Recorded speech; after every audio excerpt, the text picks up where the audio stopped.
கர்த்தருக்குள் பிரியமானவர்களே, நவம்பர் 8 இன்றைய பனித்துளிகளின் தலைப்பானது ஜெபத்தின் வல்லமை. வசனம் 2 கொரிந்தியர் 5வது அதிகாரம் 17வது வசனம். இப்படி இருக்க, ஒருவன் கிறிஸ்துவுக்குள் இருந்தால் புது சிருஷ்டியாயிருக்கிறான், பழையவைகள் ஒளிந்து போயின, எல்லாம் புதிதாயின. டாம் பிரவுன் என்ற வாலிபன் லண்டன் மாநகரிலுள்ள மிக பிரசித்தி பெற்ற பள்ளி ஒன்றில் சேர்க்கப்பட்டான். அப்பள்ளி மாணவர்கள் சட்டத்தை மதிக்காமல் தன் இஷ்டப்படி நடப்பதில் மிகவும் பிரசித்தி பெற்றவர்கள். பள்ளி விடுதியில் சேர்ந்த டாம் பிரவுன் இரவு நேரத்தில் படுக்கைக்கு செல்லும் முன்பு முழங்காலில் நின்று ஜெபித்தான். அவன் ஜெபிக்க ஆரம்பித்தவுடனே சக மாணவர்கள் கோபமுற்று மிகப்பெரிய காலணி ஒன்றை அவன் மீது வீசி அடித்தனர். அது அவனது நெற்றியில் பட்டு இரத்தம் வழிந்தது. டாம் அதை பொருட்படுத்தாமல் தன் சக மாணவர்களுக்காக ஊக்கமாக ஜெபித்துவிட்டு நித்திரைக்கு சென்றான். இந்த விதமான நிலை அநேக நாட்கள் தொடர்ந்தன.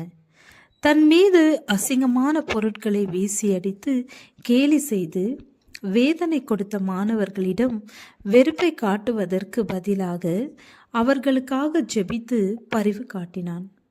ஒரு நாள் டாம் ஜெபிக்க ஆரம்பித்த போது ஒரு வாலிபன் இவனுடைய நற்குணத்தை கண்டு யோசித்து அவன் அருகில் வந்து முழங்கால் படியிட்டான். ஒரு சில நாட்களில் அந்த விடுதியே பெரிய மாற்றம் கண்டது.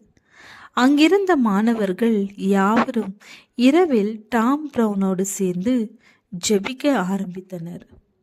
நாம் வாசிக்கும் இடத்தில் உள்ளவர்கள், நம்மோடு படிக்கிறவர்கள், நம்முடன் வேலை செய்கிறவர்கள் யாவரும் சுவிசேஷத்தை ஏற்றுக்கொண்டு நம் மூலமாக ஆசீர்வாதம் அடைய வேண்டும். நீங்கள் பூமிக்கு உப்பாயிருக்கிறீர்கள். உப்பானது சாரமற்று போனால் எதினால் சாரமாக்கப்படும்? வெளியே கொட்டப்படுவதற்கும் மனுஷரால் மிதிக்கப்படுவதற்குமே ஒழிய வேறொன்றுக்கும் உதவாது. நீங்கள் உலகத்துக்கு வெளிச்சமாயிருக்கிறீர்கள். மலையின் மேல் இருக்கிற பட்டணம் மறைந்திருக்க மாட்டாது என்று இயேசுவானவர் கூறினார். இயேசுவானவர் கூறினதின் அர்த்தம், இயேசுவின் உண்மை சீடர்கள் இருக்குமிடம் ஆசீர்வாதம் அடைய வேண்டும் என்பதே. இவ்விதமாய் மனுஷர் உங்கள் நற்கிரியைகளை கண்டு பரலோகத்தில் இருக்கிற உங்கள் பிதாவை மகிமைப்படுத்தும்படி உங்கள் வெளிச்சம் அவர்கள் முன்பாக பிரகாசிக்க கடவது.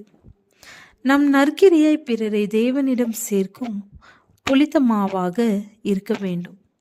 அப்படி செய்வதின் பலன் தேவன் பரலோக வாழ்வை தருவார். ஜெபம். பிதாவே, என் ஜெபத்தின் மூலம் மற்றவர்கள் ஆசீர்வாதம் பெற உதவி செய்யும். ஆமென்.